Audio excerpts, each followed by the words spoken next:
Di video hari ini gue bakal nge-review Gundam Zeta 1:35 headbus yang sekarang udah sangat langka ya di Indonesia, dan gue bakal ngasih tahu kalian apakah ini worth it untuk dibeli atau enggak.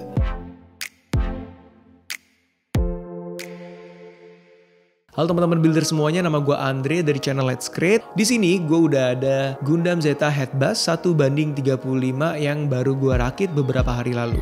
Gue beli di harga Rp1.900.000. Itu udah termasuk murah karena gue belinya itu yang second tapi mint in box. Kalau misalnya kalian lihat di Tokopedia tuh sekarang harganya udah gila-gilaan ya. Ada yang mencapai Rp5 juta juga. Jadi pinter-pinternya kalian untuk mencarilah kalian belinya di mana. Gundam ini menurut gua setelah gua rakit tuh cocok banget buat kolektor yang mau koleksi Gundam-Gundam yang gede. Karena kalau misalnya kalian taruh Gundam ini di kabinet ya, itu pasti kelihatannya keren banget karena dia bakal pop up dengan ukurannya yang super gede. Ini kalau misalnya gua ukur kemarin tingginya itu 45 cm, diameternya itu 30 cm karena base-nya itu dia round. Langsung aja kita ngomongin tentang apa aja yang didapat kalau misalnya kalian beli Gundam Zeta ini. Pertama, di dalamnya itu ada 58 runners teman-teman. Nah ini menurut gua sangat banyak ya, karena kalau misalnya nggak salah dulu gua ngerakit PG aja tuh beberapa nggak ada yang sampai 58 runners gitu loh, ada yang lebih dikit. Jadi ini termasuk banyak. Lalu kalian dapat buku panduan juga. Nah yang ketiga kita dapat water decal. Nah ini penting banget untuk ukuran yang segini gede teman-teman. Karena kalau misalnya 1:35 itu bakal susah nyari water decalnya di Tokopedia atau di marketplace lainnya lah. Setelah itu ini tuh ada LED-nya teman-teman di berbagai macam area.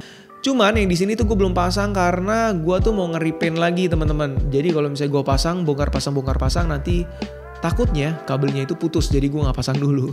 Setelah itu kalian juga dapat baterai untuk nyalain semua LED-nya. Ada clear parts juga, ada metal parts, dan base yang mantap jiwa melegenda. Jadi base-nya itu dia nggak main-main, bukan cuman base biasa yang polos, tapi dia tuh kayak base yang bener-bener ada detailnya teman-teman. Nah sekarang kita ngomongin dari segi overall looks-nya.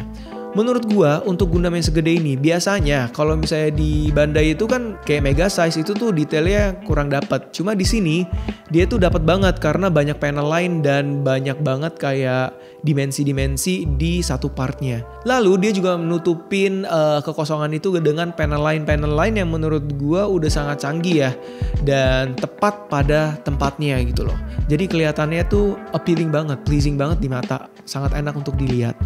Yang paling gue amazed dengan kit ini adalah gimana mereka separasi warnanya. Karena kalau misalnya kalian tahu di Gundam Zeta itu kan ada warna putih, biru, merah, dan kuning, ya kan in general. Nah di sini itu putihnya itu ada dua warna yang menurut gue warnanya itu udah sangat bagus ya separasinya.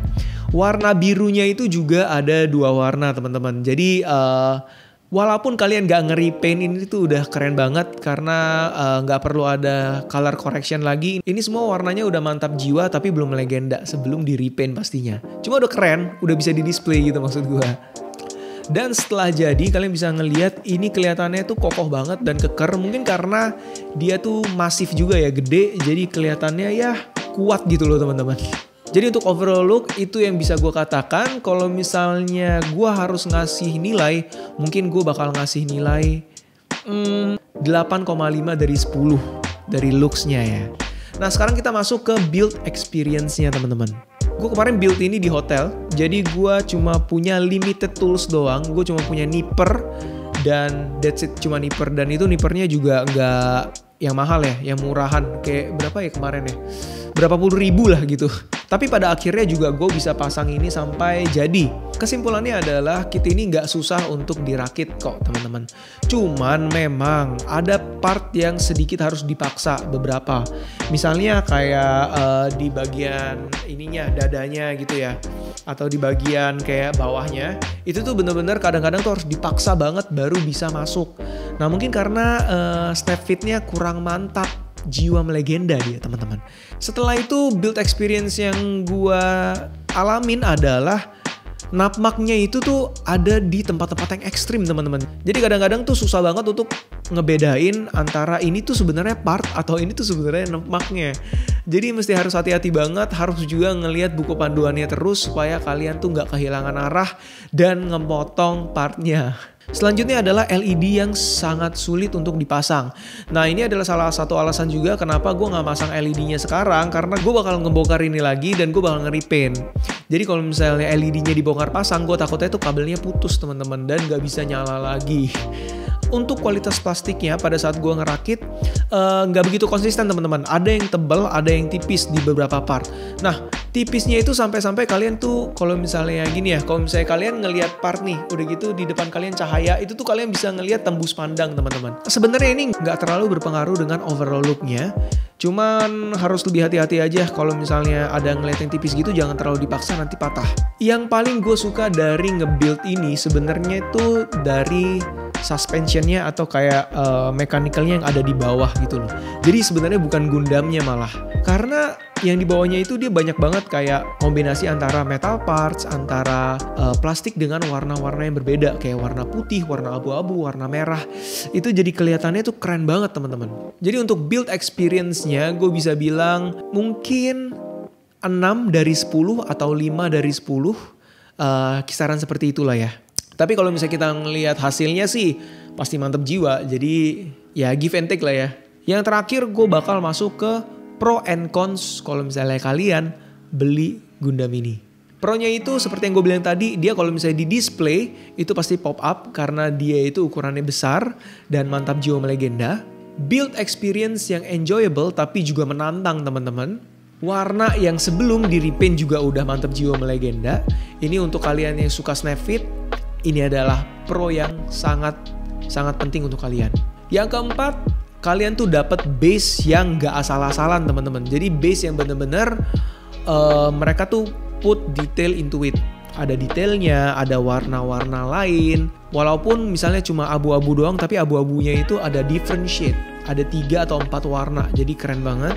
Dan yang kelima, terakhir ini hampir sama dengan yang kayak gue bilang tadi, warna. Kalau misalnya kalian udah snap fit, ya ini udah keren aja gitu di display. Itu adalah pro-nya. Nah, sekarang kita ngomongin cons-nya teman-teman. Jangan salah sebut. Cons-nya itu harga tidak menentu. Karena pasarannya juga udah sedikit ya yang ada. Jadi nggak begitu banyak stok yang available. Jadi kalian harus pinter-pinter cari yang murah dah. Dan nggak tertipu juga tentunya. Karena gue takutnya kalau misalnya terlalu murah ntar kena tipu atau apa gitu teman-teman. Yang kedua, snap fit kurang. Jadi lebih beresiko untuk orang-orang yang awam banget. Dan yang ketiga, yang terakhir juga menurut gue adalah sangat-sangat sulit untuk pasang LED-nya. Karena kabelnya itu terlalu panjang teman-teman. Jadi rongga-rongga yang ada di dalam partnya ini tuh kadang-kadang tuh susah banget untuk fit gitu loh. Makanya tadi gue bilang mesti ada alat bantu. Nah tapi menurut gue lah ya, lebih baik lebih panjang daripada lebih pendek. Kabelnya maksudnya. Oke teman-teman semuanya, jadi review gue hari ini sampai situ aja. Semoga review ini membantu kalian untuk memilih apakah kalian mau membeli atau tidak. Kalau misalnya ada yang kelewat dari review gue, silahkan aja komen di bawah apa yang kelewatan dan apa yang belum gue bahas teman-teman. Oh iya, gue sampai lupa terakhir. Kesimpulan yang gue mau ngasih tahu. Kalau misalnya ini harganya masih kayak 2 jutaan, yang 2.200.000, 2.300.000, menurut gue ini worth untuk dibeli. Cuman kalau misalnya ini harganya udah sampai 5 jutaan, menurut gue kalian bisa beli yang lain seperti headbus Sazabi. Gue masih mau beli tuh, cuma belum kesampaian. Ya, itu aja sih teman-teman. Semoga kalian suka videonya, jangan lupa subscribe. Salam hormat dari Andri. Sampai jumpa di video berikutnya. Selamat malam.